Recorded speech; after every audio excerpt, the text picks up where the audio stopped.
right, everyone, welcome back to another Drunk Friend podcast. As always, I'm Travis, joined by Alex. Alex, how are you doing?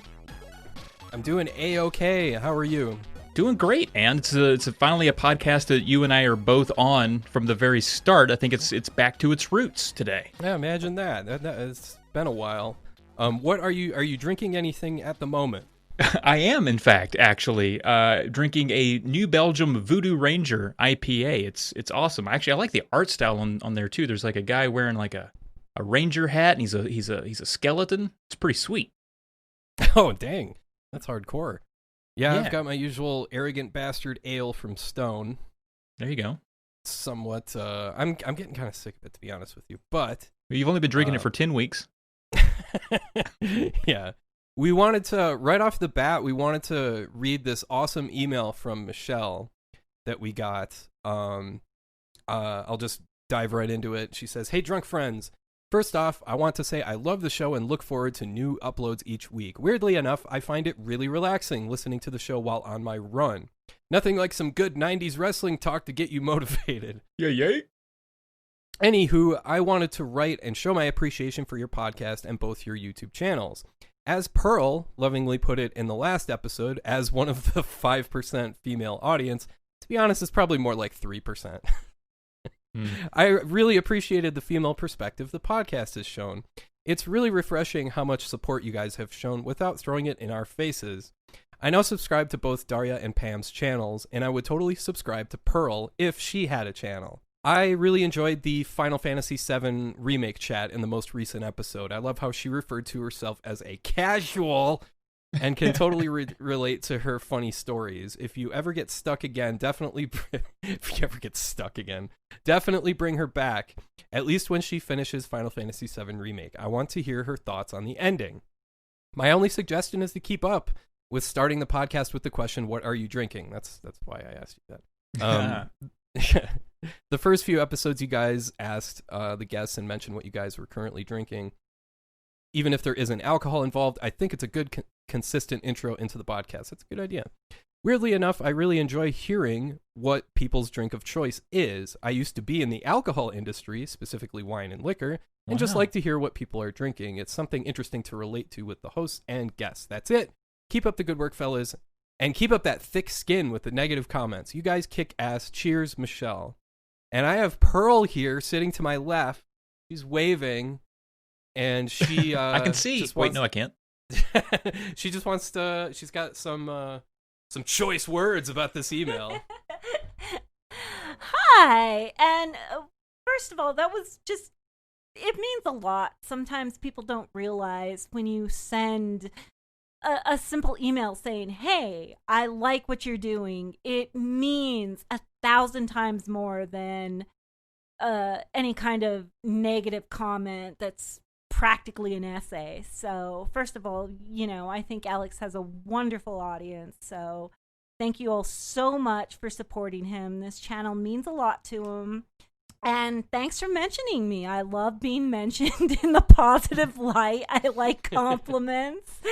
But it was really wonderful reading that. I don't really see myself as someone who can share on the female perspective. I think it's been a little distorted having an older brother.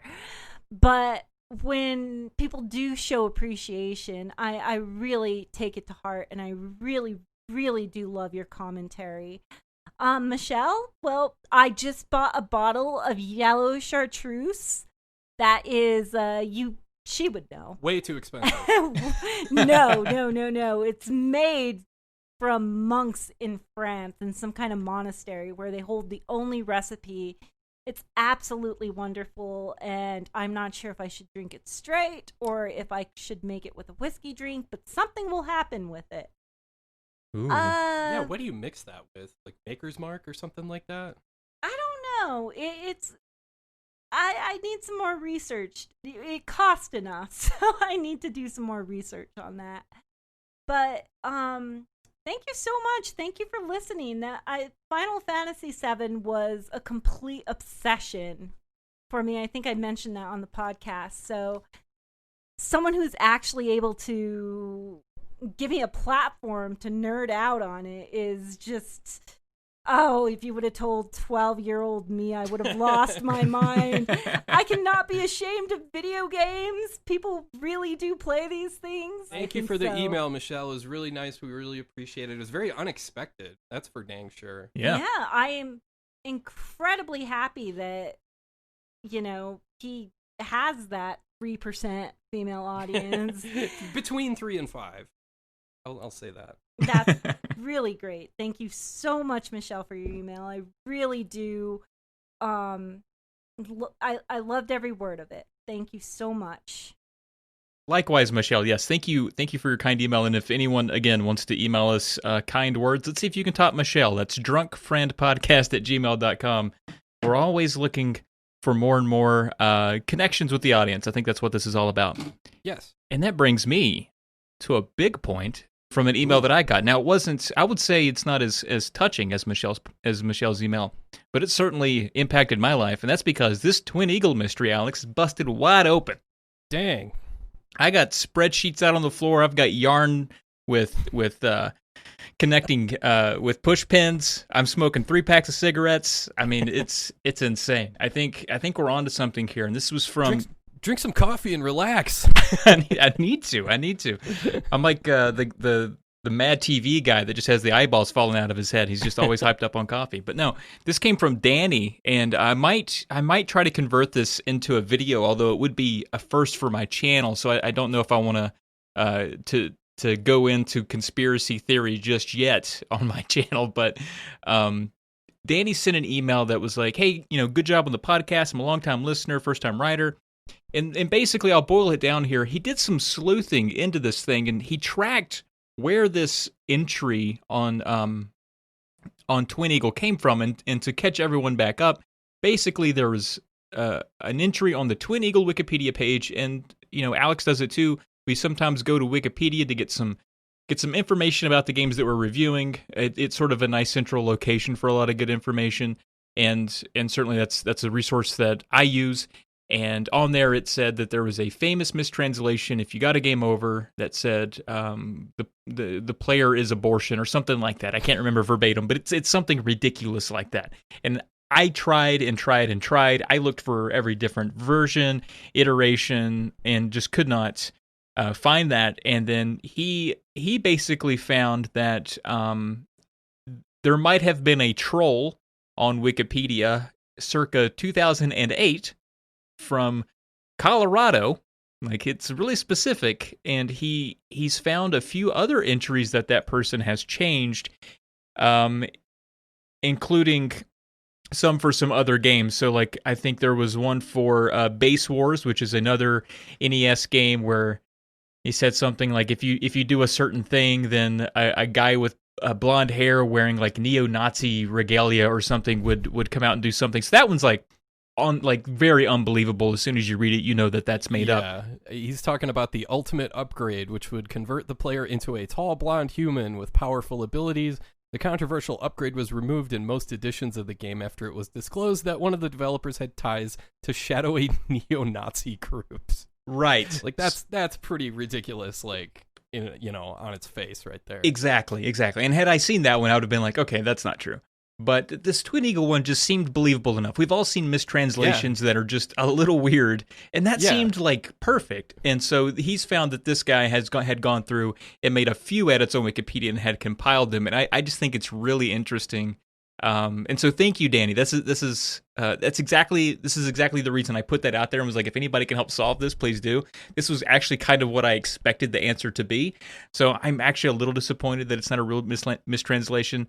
But at the same time, I'm very happy that we're able to get a little bit of closure on that. It's most likely not a real thing, and it's some wacky teenager in 2008 who figured out like, hey, I can edit anything in Wikipedia, which I'm surprised doesn't happen more often than it already does, and sent me down a wormhole that impacted my video. So there's that.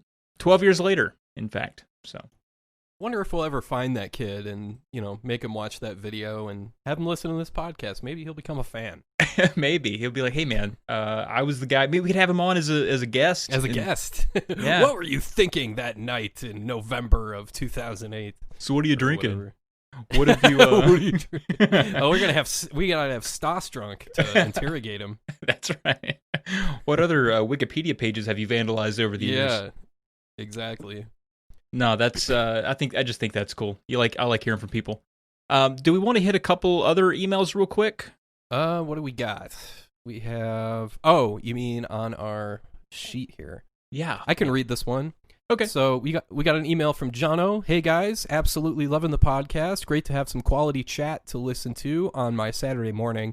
Anyway, here's my question. What do you think are the SNES and NES games that Nintendo will likely not add to the online service despite their classic nature high demand? My personal thought is that we won't ever see Harvest Moon because I feel that if they add that, people will realize they never have to play Animal Crossing again.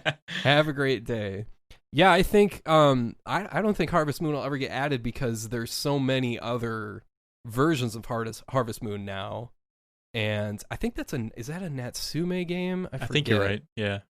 Or no, it's got some like weird developer like Pack It In Games or something like that. Let me take a look real quick. Huh, weird. It feels like Natsume. Pack-in Video, but yeah, it was Natsume does have the publishing rights, as far as I can see, in North America. Of course, I type in Harvest Moon and Neil Young comes up. Gosh darn it. Hey, that was a pretty decent album. That was like late 90s, I think, or mid 90s. Early 90s, but it's good. It's decent. Yeah, I think Eddie Vedder was on that, wasn't he, or something like that? Eddie Vedder was on everything in the 90s. Yeah, I think Harvest Moon's a good choice. I don't think I have anything that can top it. I would love to see old sports games on there. Like, I hated what they did to Tecmo Bowl on the NES Classic, where they erased all the names, and it's just number 12, number 96, or whatever. I guess licensing and whatever. Yeah, it's a deal with Bummer. the NFLPA, I think. So if they re-released Griffey, they would definitely not have the ability to change the names. They would just kind of stay what they are. Yeah, and that's a bummer. But yeah, I guess that would be my pick is Griffey Baseball.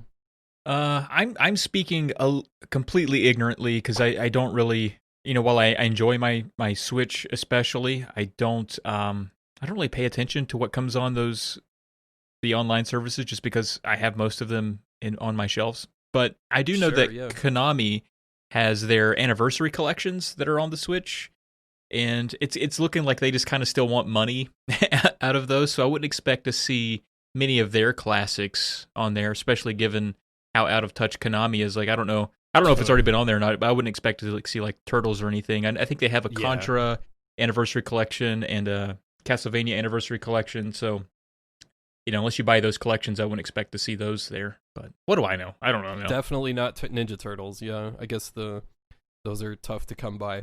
Yeah. All right, we have another email here. It's our last one. This is from Matt. He says, "Hey fellas, really digging the show. Thanks to quarantine, I have been really getting my money's worth out of my SNES Classic and Genesis Mini. Just beat Mega Man X for the 4th time, and yes, I even watched most of Alex's video playing Mega Man X and his rants on various drugs. So, there you go. A couple smiley faces after that one. I guess that's an inside joke between you guys? Well, I probably ran out of stuff to talk about and started mentioning my horrible experiences with having panic attacks when smoking weed. Nice. That's a good podcast fodder right there. Maybe in the future episode we'll bring that one up. Oh my gosh. But anyways, he says, to my question, because I have been watching your YouTube channels and Google searching retro games, my algorithms are showing me ads for different retro systems claiming to have hundreds, if not thousands of games. My question to you is, are any of these good? Particular emphasis on handheld versions, as that would be awesome to get something that is both good and has a lot of games. The one I spent the most time being interested in is the RG350, claims to have over 2,000 games spanning NES, Super NES, and even PS1 games. Thanks, and keep up the good work, gents. Cheers." And again, that's Matt. So do you have any insight on things like that, Alex? I mean, why not just get if you're going to spend the money on one of those? I understand the appeal because of its they're usually pretty cheap, but I would rather just get flash cartridge like an EverDrive or a Mm. SD2 SNES or something like that. At least in the case of Super Nintendo, I think it would have to be EverDrive with Sega and NES. But yeah, no, I never wanted anything to do with those because I'd rather have a flash cart so I can play on the original controller. And plus I remember there's been some problems with some of those carts that just won't work after a while. Like they really have they short out, or they get really hot, or they're just really poorly made. Mm-hmm. So that's never good. You don't want to start a fire with your Super Nintendo game. So yeah, I would rather just go with a flash cart myself. Yeah, I think I'm with you. I'm not too familiar with I mean, definitely not with the RG350. It sounds like a made up vacuum cleaner from The Simpsons or something. But for handheld stuff, I'd really be worried about the build quality of the controllers and all that. It's like more than the games that are on it. Just really like, does it feel like it crinkles when you squeeze it? Like I feel like it's probably just not well made enough for a handheld. Yeah, that's definitely a good point. Battery too. life's probably not great. Buttons aren't to your liking. I mean, that's stuff you can't change. I think you're right in that getting like a flash card or something. I will say though, if you like handhelds, if you wanted to take like an NES on the go kind of thing, I took a chance on this thing called the FC Mobile 2 about 10 years ago, and it's not bad. It's handheld. It has a nice little backlit screen. It takes a few batteries. You can also plug it into the wall. But if a flash cart would work on that, I think you'd be set. It does fit NES cartridges into it. It's made by Hyperkin, so I mean, Okay. for what it's worth. But that might be something you could look into. I don't know. Have you ever played any of like the Superboy stuff? I've Where never it played actually- a Superboy. No. Yeah. It's really fun for about like 5 minutes, and then the thing gets insanely hot. Yes. And I it's remember like, this thing does get feels hot. like it's gonna like burst into flames in my hands, and I don't feel safe playing this, so I'm gonna put it down. I love the idea, I love the execution, but it's just like I don't know about this thing. Yeah, it's probably not great for long-term playing because I mean honestly Right. it does come with if I remember right, I'm pretty sure it comes with controllers you can plug in and like a stand so you can sort of set it down does. and use it as a TV and that kind of thing. So I mean it has a lot going for it. I mean I got it like 10 years ago and I think it works okay, but there's That's probably cool. better stuff now. That might be something. Yeah, focus on the flash cart and then look for a handheld device that's well made. That would be my thing. Good point. All right. I guess that does it for emails and the intro. I guess we can maybe bring a guest on or something. Break it up a little bit. Is that what we do? Do we do that ever? Oh, guest. Oh, okay. Yeah, that's right. Okay. Coming up, we asked the lovely Hungry Goriya if she would come on, also known as HG in some circles. And she, of course, has a YouTube channel and does a lot of reviews that span a number of classic systems. She has reviews on everything from Sid of Valis for Sega Genesis to Dinosaurus for the Game Boy Color, and even a Danon, the Jungle Fighter for Sega Master System. I mean, she covers everything, and it's always... She picks some really cool games. She picks great games, and she makes the reviews of them so interesting. And you can also find her on Twitch 3 nights a week, streaming a number of classic RPGs usually, but who knows what she's streaming, but it's always retro. Coming up next, Hungry Goriya. Goriya? Goriya.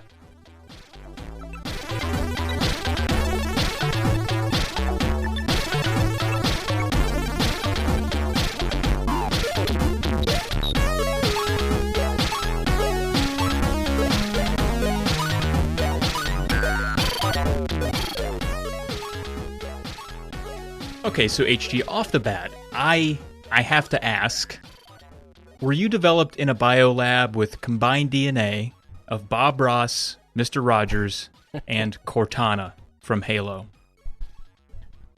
You know, this isn't the first time I've been asked something kind of similar, believe it or not. But I have to regrettably say no. Unfortunately not. I came from human form. Okay. Just a lot of people were saying, "Hey, man, will you ask if she's in the lab thing? Will you ask the lab thing?" So I promised them I would.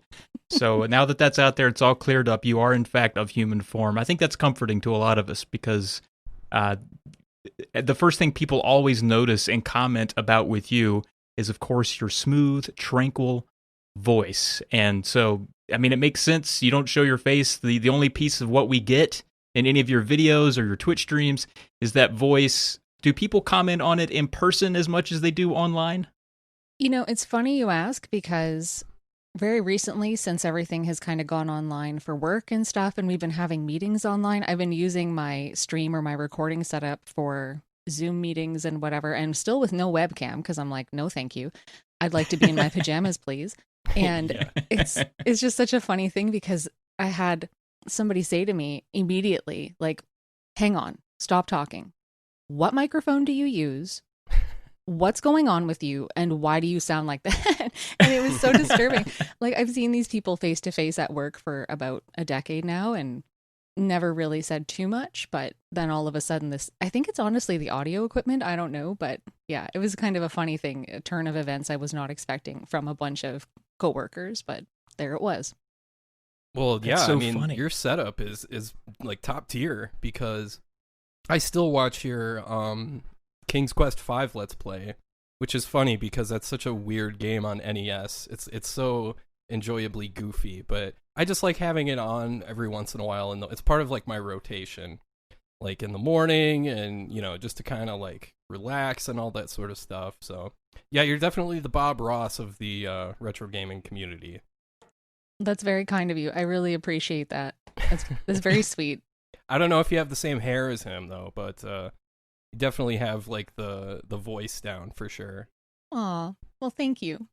Yes, and also too, just the vibes. I would say, in addition to the voice, it's the Bob Ross vibes.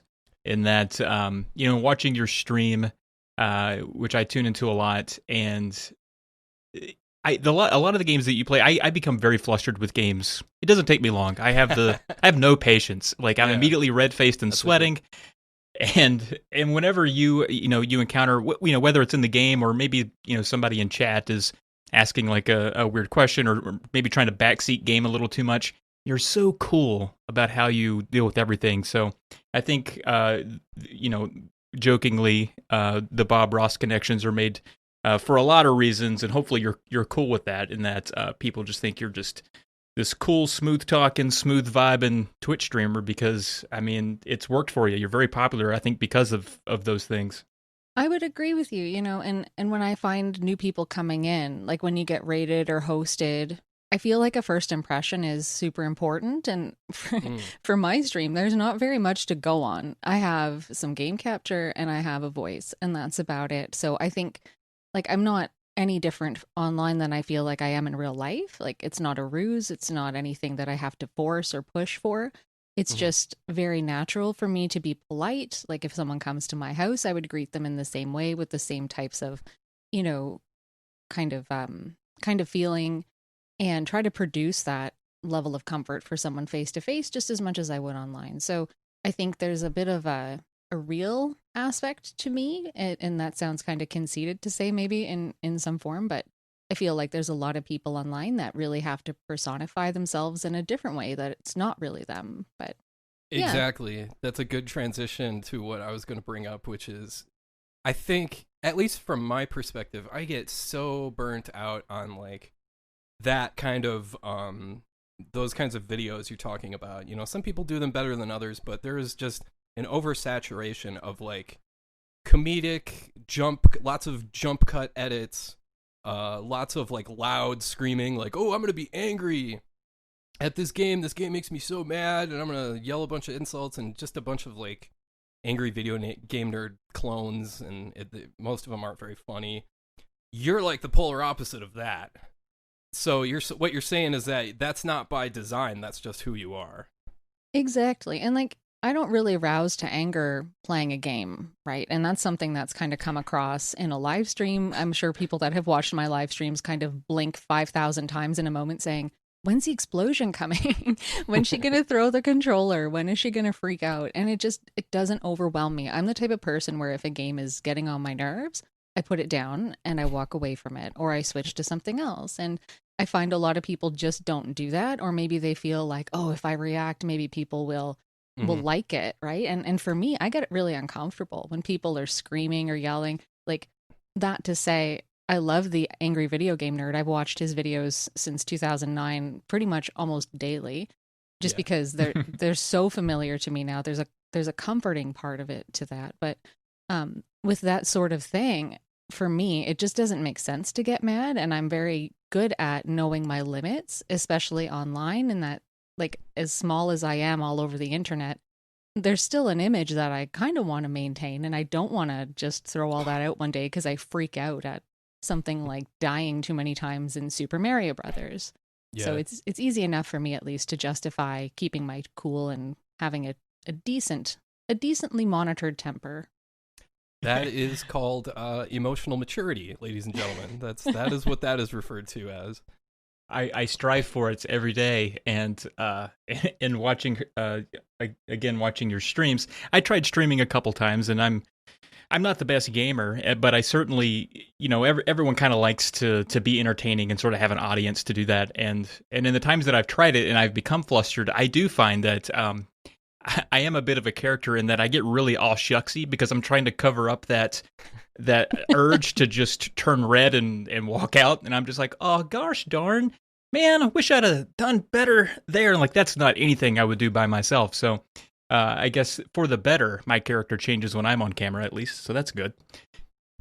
Yeah, I find that funny because I've been likened to something like Ned Flanders, and I find a lot of people, like especially a lot of folks from the US in particular, they'll say things like daggone it and dang it, and none of those things come to me naturally, right? So I'm always saying things like oh no or oh dear, things like that. So I feel like I'm already a gangly appendage in the sea of folks from the US that are on Twitch doing live streaming. But yeah, I've picked up a little bit of vocabulary from some US folks, and not the good frustration terms, though. I wish I could be that natural at saying dang it. It just doesn't happen. Dad gummit. Yeah.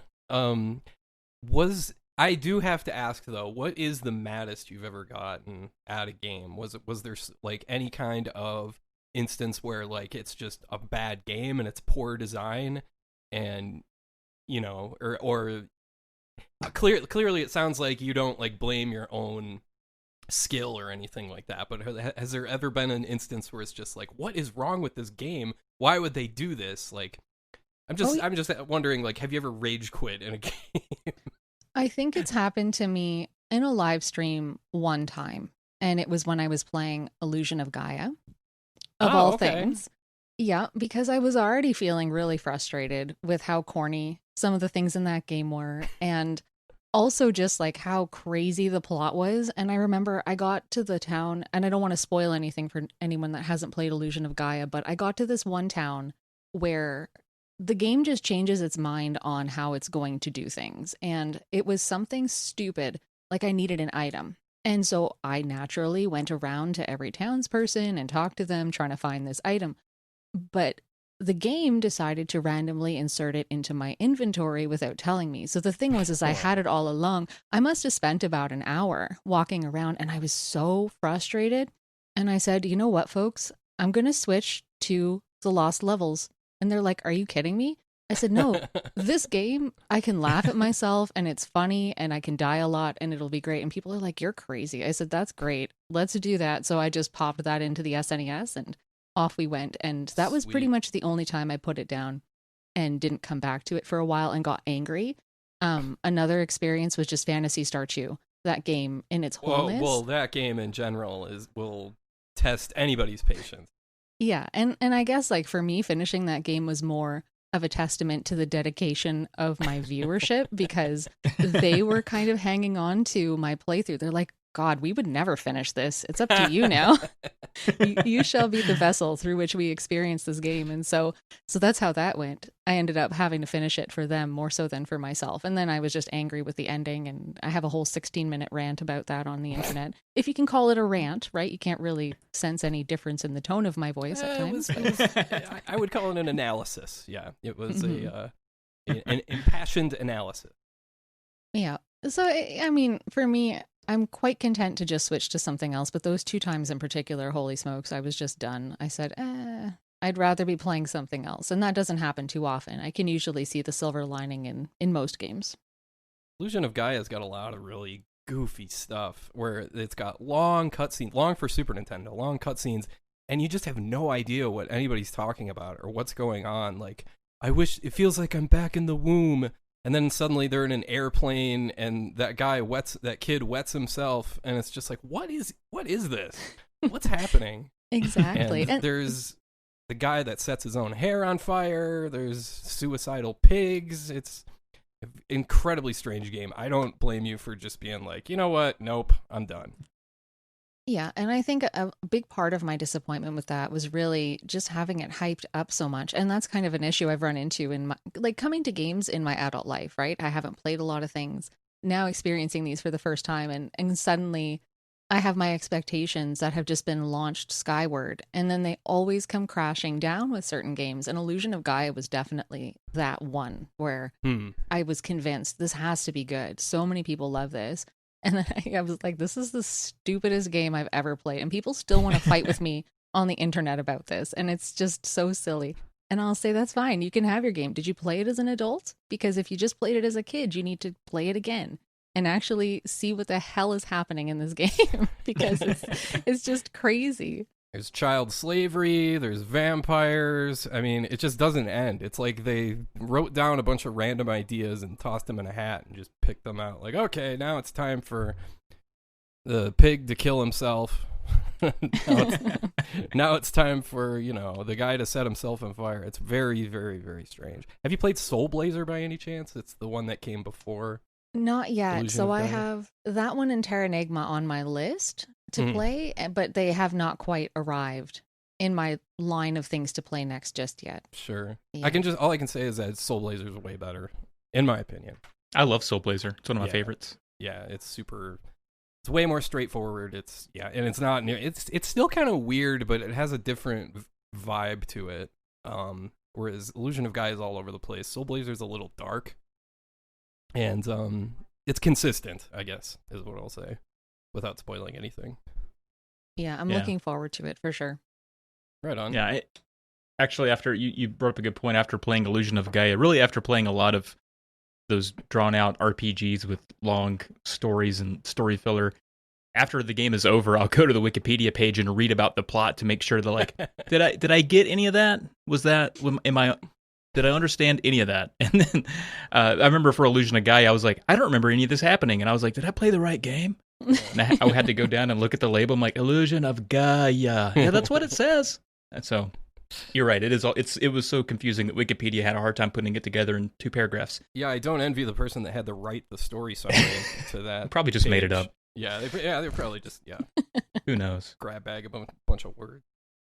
So HG, you've mentioned both here. You've mentioned a little bit about Twitch and a little bit about YouTube. Which of those came first for you, Twitch or YouTube? I guess in terms of calendar dates, YouTube came first, but Twitch came pretty much like the next day. So I've kind of started everything up at the same time, as well as a collecting blog that I've also been running for also 4 years now, which is just kind of chronicling my collecting adventures. It's really just photos of games and talking about how I found them. But yeah, I kind of said to myself, well, I know live streaming is going to come more easily to me. YouTube, I don't know the first thing about video editing, but I'm going to claim this channel name, and then slowly started putting out just gameplay stuff. And yeah, at first it was kind of slow, but yeah, they started up at the same time. Gotcha. So what inspired you to get started with any of this? Was it just kind of out of nowhere? Well, I think for me, a lot of my inspiration came from seeing cool people on the internet playing video games, and being somebody who's loved games since I was a kid, just wanting to do something more with it. And there was a time in my life where I had no friends that liked games, or if they did, they liked different games or had newer systems than me, so I was never in the loop. And I got to a point where I just said, well, I've collected games for a long time and I have this game collection. Maybe now would be a good time to start trying to connect with people, because I had moved for work in 2012 and was finding myself feeling pretty lonely and looking for some degree of community or connection with like-minded people. But unfortunately, I really wasn't meeting anybody that I really clicked with in this new city that I was in and am still in. But like my boyfriend, who I've been with for 6 years now, we both love games, and that's great, but he wasn't part of the picture yet. So I was kind of looking for a way to just get started and meet people and find a community, I guess, somewhere in my late 20s at the time, looking for some degree of connection with other humans. Gotcha. It seems to have worked pretty well. It was a good plan. Working pretty well so far, I would say. Can I ask what was part of it? Because part of it for me, and I've wanted to ask other people this too, part of it for me was just documenting my experiences with these games so I can remember, because I have kind of a poor memory when it comes to movies, and like I've seen Gladiator like 3 times and I still don't really remember it all that well. And I know I've played a lot of games. So I just wanted to kind of document this stuff, like, okay, here's what I think about it, here's what happens in this game, here's how you play it. And so now when I think of stuff like Lufia or Breath of Fire or whatever, I can remember that. I have an easier time remembering it. Is there any element of that for you too? I'm going to say no, only because up until that point in my life where I kind of started doing live streaming and YouTube and all of that, I hadn't really played a lot of games. I had like the same handful of games pretty much my whole childhood for NES, Game Boy, and Sega Genesis. I got a PlayStation 2 when I was 16 and pretty much only played PS1 games. And I think maybe in total I had maybe 40 games between all of those systems. So for me, it was just more of wanting to play through games and have company. Like, I didn't really want to sit down in my house and play through a 40-hour RPG talking to nobody. And for a while with my live streams, that's what it was. You know, you don't talk to anybody. Nobody comes into your channel and hangs out with you, and you just kind of sit there and do that. But with YouTube, it actually took me a long time to even start doing reviews because I was so worried about opinions and being able to form valid opinions or informed opinions that hadn't already been stated a billion times already. So that for me was a big confidence thing, and just getting a little bit of steam on Twitch that translated into people saying, yeah, we want to hear what you have to say about that game. Absolutely make a review on that game. We'll watch it. So it kind of came from that direction of not so much wanting to chronicle, but more just wanting the company and then being gently encouraged that, yeah, your opinion might matter and we might want to hear it. So that's how the review part of YouTube was born anyway. Right on. The thing that you have going for you on the YouTube channel especially is that you have a penchant for not only just picking some pretty strange games that I've never heard of, plus you do, like, you know, you'll go all over the place from NES to Dreamcast and then Sega Master System. I liked Lord of the Sword. I know I would hate that game if I played it, but I liked hearing about it. And Sim Tower. Oh my god, I still want that game. I need to find it somewhere. But you also have a little bit of a different presentation when it comes to showing off the game, showing off the manual, kind of giving a more complete package while not droning on for like 30 minutes. Do you know what I mean? Like it's still written in a concise way with kind of a complete picture. So I think that's kind of what drew me to you. Besides the lovely voice.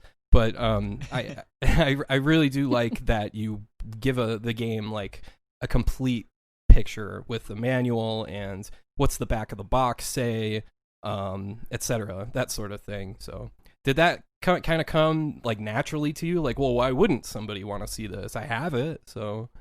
Yeah, I think it's also part of the collector in me, and also because I don't really appear on camera, right? So I'm not filling in any time in my videos where I can just sit in front of a camera and talk. So I'm like, well, what else do I have to really put into these videos apart from gameplay?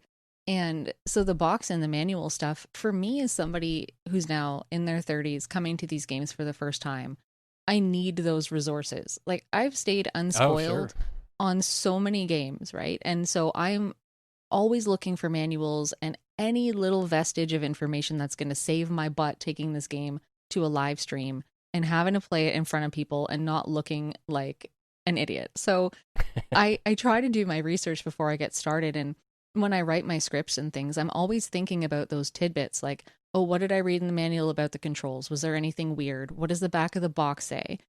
So I incorporate those things while I'm writing so that they have a place in my scripts, which has been really helpful to kind of form the flow. And my flow in my videos is different every time. I never have a set kind of like a set of subtitles that I kind of check off in my head. Like a formula or an outline. Yeah, and it drives some people crazy, I'm sure. They're probably like, "Oh, I want to know when she's going to talk about the music." And I don't always talk about music. Yeah. I don't really feel Sometimes like it's you don't always need important. Mm-hmm.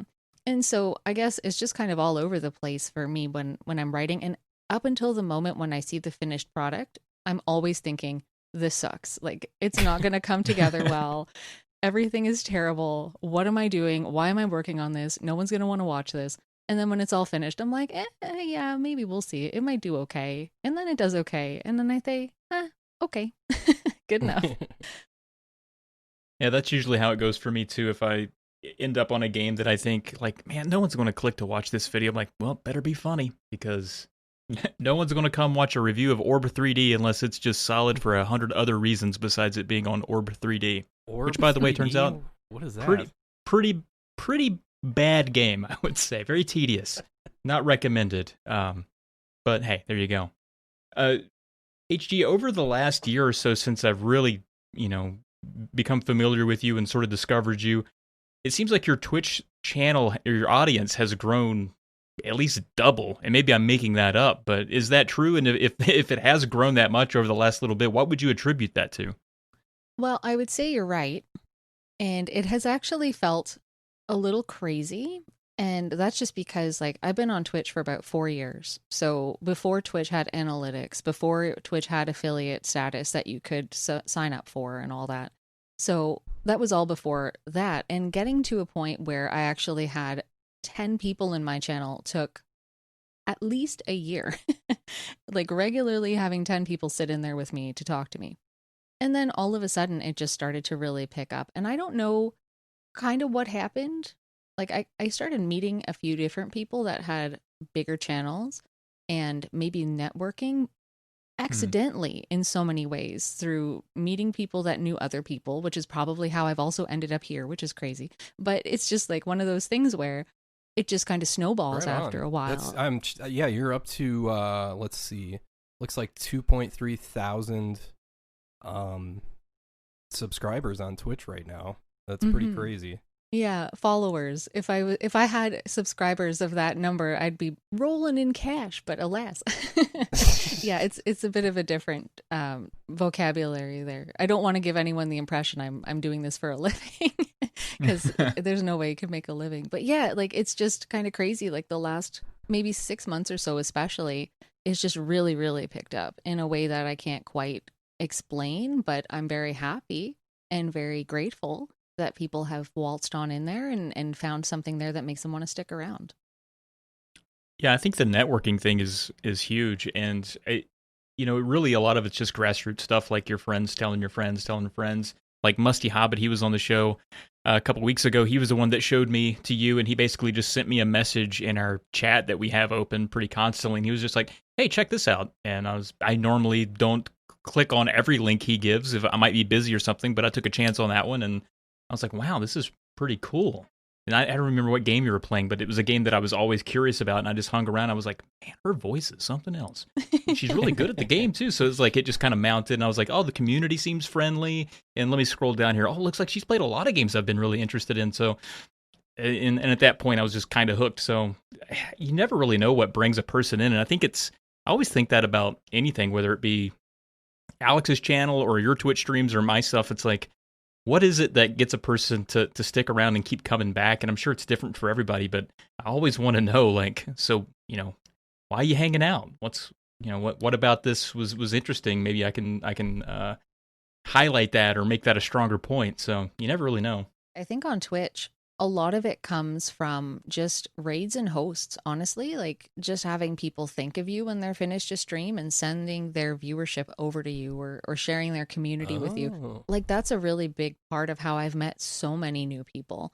And for me, like, I'm all over the place. I'm omnipresent on Twitch. I'm hanging out in people's channels all the time because I don't have cable TV anymore. I don't know a lot of people that do. nor do I have any subscription services either. So Twitch and YouTube are pretty much my television at this point. So I'm just all over the place talking to people, and people see you there, and they kind of get to know you a little bit. And I don't know, it's an organic thing that kind of grows out of just being genuinely interested in other people. I really feel like you can smell somebody coming in that's just there to self-advertise and try to get a leg up, and those people stick out like sore thumbs. It's very easy to see through that. And I find like the retro community on Twitch especially is just so welcoming and connected and wonderful. You'll hear people say otherwise, but the people that I've personally encountered and kind of built my community around over there, I love them dearly, and I'm so grateful to have met them. They're people I'd call friends at this point, and which is a good thing. I'm really happy about that. That's really awesome. Yeah, I mean, you don't hear that too often in the YouTube universe. That's for dang sure.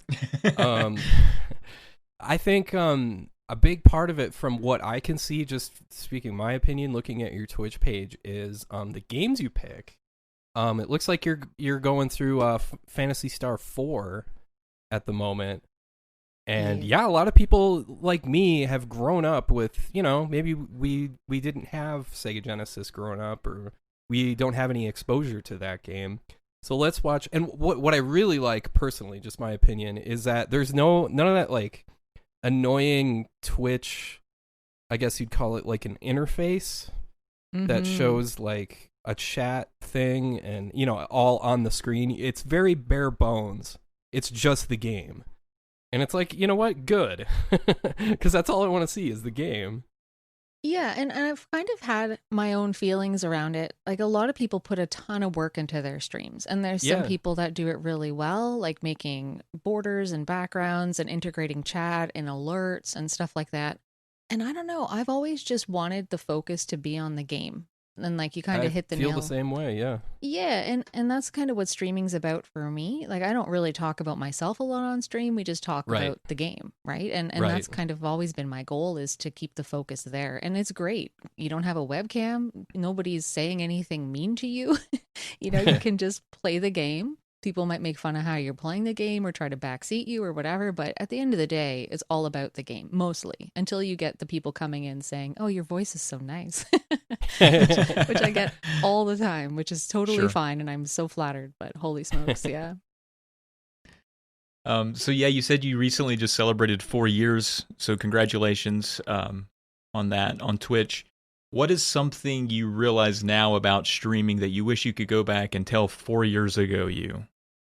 Well, first of all, thanks, because it's been a long time coming. I guess something to tell my earlier self would have just been to get a schedule sooner, because I used to be so nonchalant about streaming. I would say, I might stream tonight, I might not, I don't know. I was streaming Sundays and Thursdays for a long time, and then eventually incorporated Mondays into that, and then finally sat down with a schedule. And once I got a schedule, that's when people started knowing when to expect me.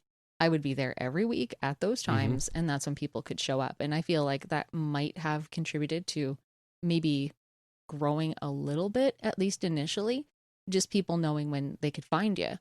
So that would be my biggest piece of advice for anybody starting on Twitch. A schedule is great, but it's not for everybody, right? Some people can't schedule, or they don't like the rigidness of that. For me, it's really helped, at least to keep me accountable. People are expecting me there, I have to show up. So then it doesn't just keep getting pushed and pushed forever and ever. It builds trust with your audience. They know, especially when you've done it for a long time, they know you're there at that time. And that's kind of comforting. It's like, it's like, oh, 7:00, time to turn on Frasier, like one of those kind of things. Yeah. I remember having a conversation with my friend back home in St. Paul, and this would have been almost 10 years ago. I remember asking him, like, why is Game Grumps popular? Like, these guys are, they're kind of silly, kind of funny, but it's really not my thing. Why this show? Why did it get so popular? And he was just like, oh, because they post every day. And I was like, huh. And that really kind of stuck with me. So when I started my channel, I was like, well, I can't post every day because I have a regular 9-to-5 job. So I'll just focus on Tuesdays. I'll just do Tuesday 5 a.m. And I did that for a while. And then it got to the point where it got so the process got so streamlined that I added a Thursday video. And to be honest, I was running out of Super Nintendo stuff. I'm always running out of Super Nintendo stuff. But then I added the Thursday. And yeah, for 6 years now, almost 6 years, it's been every Tuesday, every Thursday at 5 a.m. And I don't think it has anything to do with me. Like the reason my channel went anywhere, I don't think it has anything to do with me personally. I think it's the format and the schedule. I really think that builds a huge amount of trust with your audience. So they're like, okay, I know what to expect. I know the tone. I know it's not going to be like some ridiculous, like, I don't know, used car salesman kind of a deal. He's not going to try and sell me Dollar Shave Club or anything like that. It's just going to be this guy talking about, you know, Alien 3 or some Super Famicom game that nobody's heard of or something like that. So I think you're 100% right with the scheduling for sure. Yeah, I think it's funny because I'm very regimented with Twitch, but I'm definitely not with YouTube. And that's just because I physically cannot have the time to work a full job when I'm working. And also write these stupid scripts because they're so like writing for me is probably the worst thing. I can't get it out of my brain. It gets stuck. I'm It's the awful. exact same way. Writing is so tough. Yeah. And like the video editing, like I'm no whiz. I know how to do like transitions and I can cut video and I can cut music and that's about it. Like I'm all self-taught. I have no training in anything. So for me, it took so long. Like I started in Windows Movie Maker, sorry, to do my first Let's Plays. And then when I wanted to start doing reviews, I thought, oh no, I can't add a separate audio track. What am I going to do with this? I don't know what to do with this. Yeah, so then I had to start looking at bigger and better things. But I would say like what drew me to your channel at first anyway was just how nice and concise everything was and how there was just no fluff. I could watch a video, I didn't have to go through all of these horrible like jump cuts and all of this humor. Like your humor and my humor I feel are kind of on the same wavelength. It's very very subtle.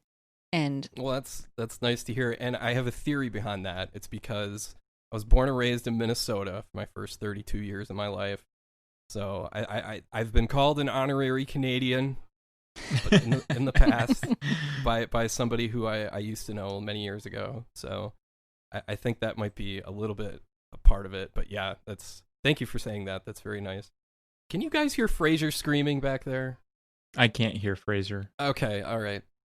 My girlfriend's watching Frasier and he's having one of his fits and he's shouting and I'm picking it up on my mic. Hopefully it's not on the recording. It's not too bad. I haven't heard anything other than your sweet vocals. Yeah. oh my. Okay, yeah, I had one more talking question. to me now. I'm just kidding. Yeah, well, you know, I spread the love evenly. But before we get into some listener questions, I had one more question I wanted to ask. So you're a very, very private person, obviously, with personal information. You're an enigma online, which is very understandable. Are there any people that you talk to in your everyday life that don't know that you have this online Hungry Goriya HG persona? Nobody knows, actually. Well, I should fix that. So my best friend knows.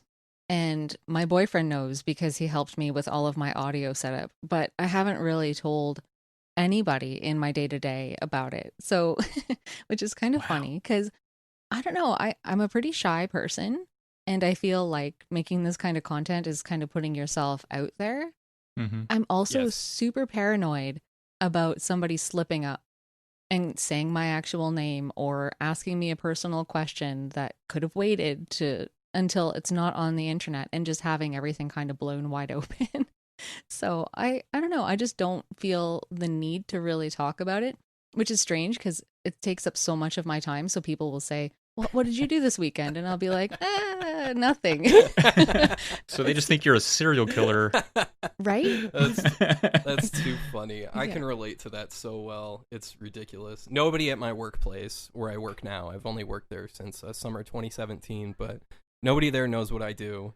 And even if they did know, I don't think they would really care because it's games that people stopped playing 25 years ago, Mm-hmm. Like, At least in my case. In your case, it's Twitch, and that's like this new and exciting thing that people know about now, especially with there's no sports on TV or anything like that. So it's a growing commodity, I guess. But yeah, I'm uncomfortable people even knowing my name is Alex. Like it's jarring to me when somebody leaves a YouTube comment saying like, I like this video, Alex. I'm like, ugh. I don't like that. But at the same time, I don't particularly like being called drunk either. It's one of those dumb things where it's just like, well, I got to come up with something. I might as well just do some stupid SNES drunk thing, I guess. It's just more proof that I never thought this would go anywhere. But yeah, I can relate to you definitely. Like, I don't want anybody knowing about this at all. My girlfriend knows, obviously, because I've lived with her for 5.5 years now, I think. So, well, I find it so funny because, well, and I know that you've gained so much success from having a YouTube channel. Like, it's a point of pride almost to be able to talk about, hey, look at what I've done. But then at the same time, it's just when you're actually in that moment, looking someone in the eyes. It sounds so stupid. Yeah. Yeah. And I'm like, I don't think I want to share this. Like, I'll never forget the day I have 2 coworkers with offices nearby mine, and they were just talking about how they had just discovered that people play video games online and that people watch them. And they were like visibly disgusted. They're like, wow, like who would do that? Like who would spend the time watching? Like just go play the games yourself. Oh my God. And I was sitting there like biting my nails thinking, I can never talk to you people about this. No, thank you. But they had no idea. Who plays Master of Darkness for Sega Master System on Twitch? I mean, jeez. What if they started like name dropping actual game names? Like it's like, oh no, they know. Somehow they know. Oh my God. I probably would have exploded. I would have blown up right on the spot. But yeah, like it's just not something. Like I've tried. I remember when I played through Ultima 4, one of these same coworkers, I knew he was a gamer. At least he's played a lot of I think it's Mass Effect he's played. Totally unrelated, right? Like not quite the same type of game at all. Yeah. But I remember just feeling so overwhelmed by playing Ultima 4 and loving it so much and just bubbling over at work one day about how much fun I had. And he looked at me like I had about 9,000 heads and backed away slowly until he could like reach the door handle and make an excuse to go. And I was thinking, okay, that's even more evidence that I can never talk to people about this. So yeah, it's been kind of quiet on my end. And like my best friend, she doesn't know my screen name or anything. I've told her a million times, but nobody knows what Hungry Goriya is anyway. Like good luck with that. Right. Right. Even by Zelda standards, that's a pretty obscure reference. It takes a little bit of thought into it. Oh yeah. I have people come into my channel after months of being there and they're like, I just got your screen name. I feel so dumb. I'm like, no, it's fine. Like it's fine. You don't have to get it. It's not something to be gotten. It's it's a great name because it is it's in one of the most popular games ever, but it's not something you ever think about until you put 2 and 2 together. It's like, oh yeah, it's that guy. Mm-hmm. Right on. Well, we have some listener questions here we thought we'd share with you that we got through email. So we're going to read the emails first. Now, we'll say the emails are to us, but the questions are for all of us. So I'll get started here with Brad from Brooklyn. He says, I'm really enjoying the podcast so far. You both bring your own voices to it and still mesh it together comfortably. It's just hanging out. I've been listening to it the way I hope you intended while grinding out XP in a muted 16-bit game. Oh, I gotta say, perfect. Yeah, that sounds awesome to me, Brad. His question is, what is the best playground rumor about a game that you heard when you were a kid that actually wasn't true? Oh, man. I never had that experience with people. Like, growing up, nobody really played a lot of video games. My friends just didn't play games. I'm so sorry to disappoint, but I have nothing. Nothing at all. Like, I can't even think of a time when people talk to me about a game, period.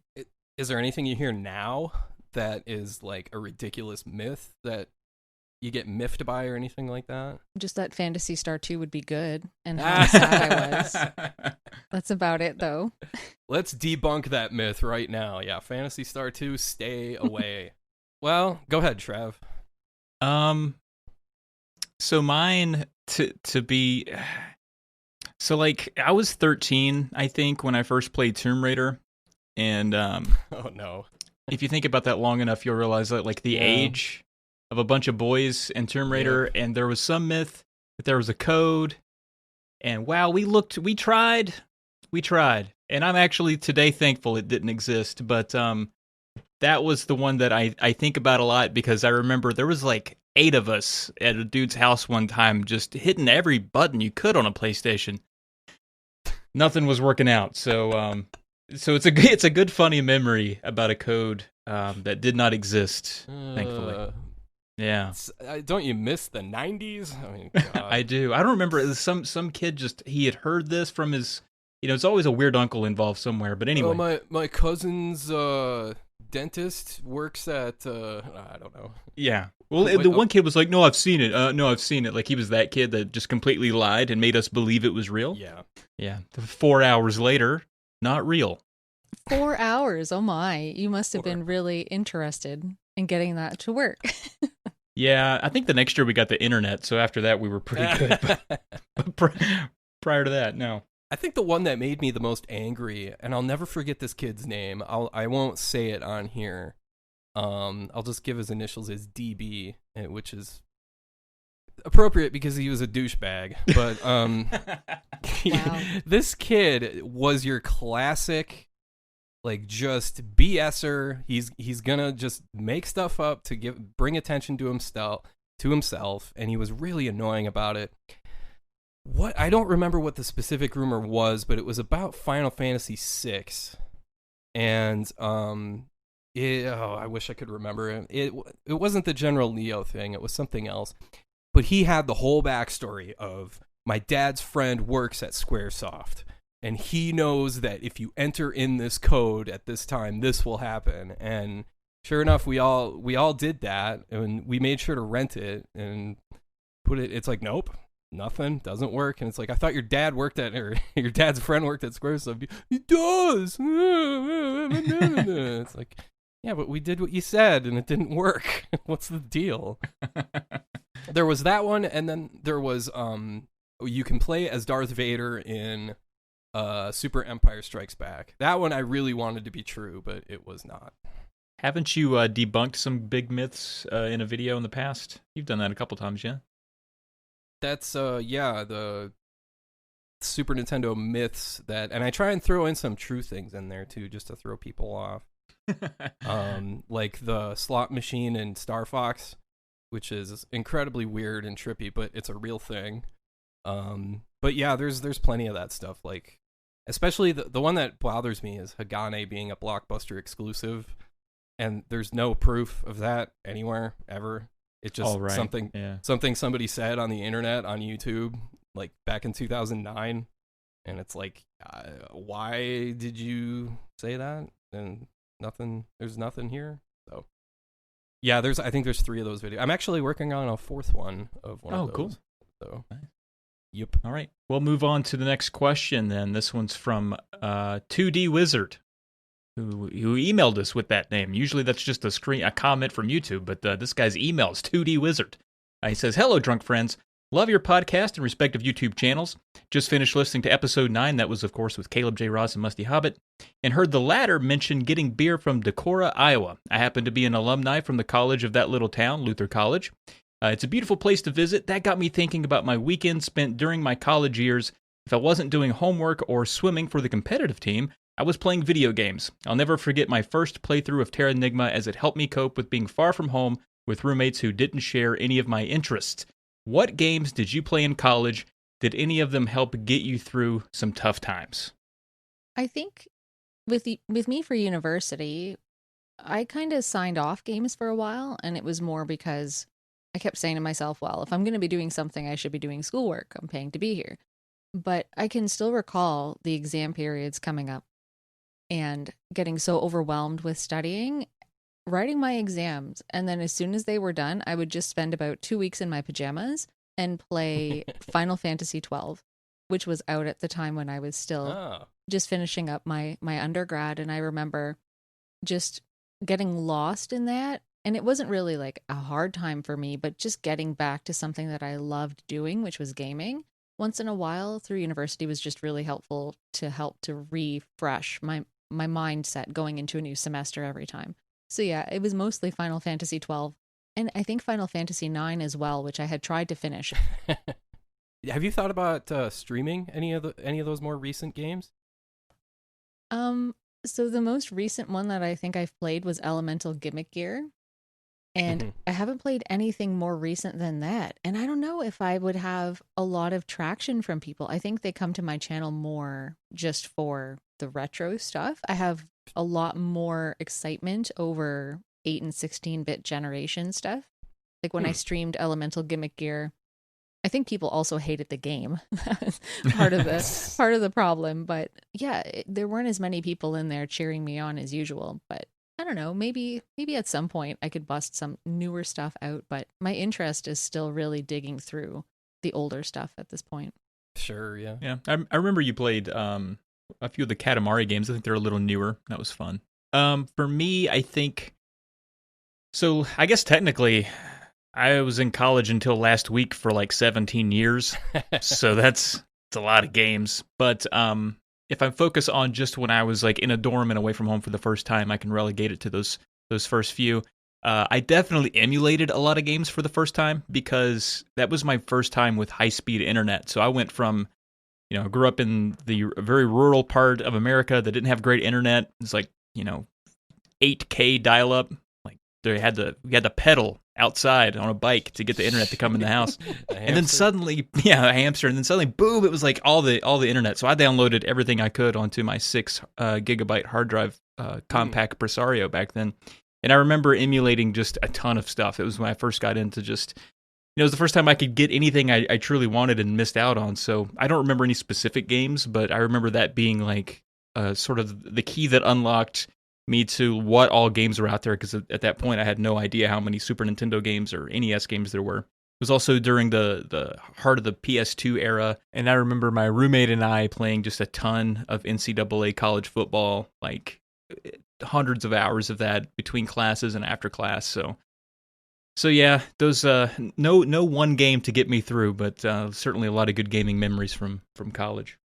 Do you remember the emulators you had? Was this back in like the ZSNES days? Yes, ZSNES was one of them. Was Nesticle around then? I don't even remember. Nesticle with the disembodied hand for the mouse. Yeah. Yep. For me, it would be well, I lived with a friend of mine from tech school named Tom, and he had a Dreamcast and a GameCube, and he would invite some of our tech school friends over, and we would play really loud, raucous games of Virtua Tennis. And I got some I honestly got to have some really good memories. I don't know why I didn't expect Virtua Tennis to come after that.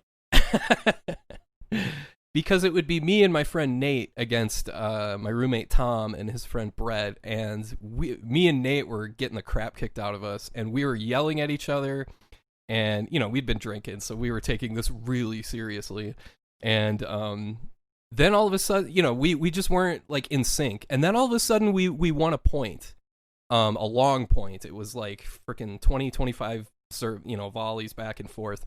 And Nate goes, "All right, I think we got it." And from then on, we came back. It took like 45 minutes, but we came back from like 2 sets to 0. Wow. We were down like 6-0, 6-0, and we came all the way back to win. That's awesome. I'm telling you, that's one of my favorite memories of tech school was Virtua Tennis. It was so fun. That's cool. But yeah, there was that. I remember Tony Hawk, was it Tony Hawk 2 on GameCube? That was a lot of fun. And I think Wind Waker had just come out too. And I didn't, that was Tom's. So it's like, I'm not going to like barge in and like, let me play this. And so I would just watch him play. And I was like, wow, this is so freaking weird that this is a Zelda game. I can't believe this. Like, they really did this with Zelda. This weird, goofy. HG, have you played Wind Waker? I played it most of the way through, but I have never been able to finish it. I've put it down twice. So there's something in it that just doesn't keep my interest. I don't know. Oh, okay. You're just not a fan? I love the music in it. It's just a long game. I don't know. I found it went on for a really long time, and I'm a big 2D Zelda fan. I've only played Ocarina of Time and Skyward Sword and a little bit of Wind Waker in terms of 3D stuff. So, yeah, it just doesn't click with me as well, unfortunately. does a Link Between Worlds count as 3D? I don't know. Sometimes, I haven't played right? that one yet. I guess it kind of does. If you liked Link to the Past, I highly recommend Link Between Worlds. It's super fun. I'm going to break your heart, and I'm going to tell you I did not like A Link to the Past. Oh, you didn't like Link to the Past? No, it's I'm like, not a huge fan of Link to the Past, so I'm okay. okay, I'm glad that we can still be friends, because I've had like internet fistfights with people. Not really, but just sadnesses all over the place about my lack of love. I love Link's Awakening so much more. Oh, I'm with you on that. I think Link's Awakening, it's between that and the first Legend of Zelda as the best Zelda games, in my opinion. Agreed. I'm not too high on Ocarina of Time. I'm not too high on anything that comes after that. I think Wind Waker is interesting, but Link to the Past is definitely a top 5 Super Nintendo game. My personal feelings aside, I do have to admit it's extremely well made, and the music is awesome. It like gets you going, and it's very atmospheric, and it's just that kind of like puzzle solving is just not my thing, I guess. And plus, one thing I love about Link's Awakening is that it's just so goofy.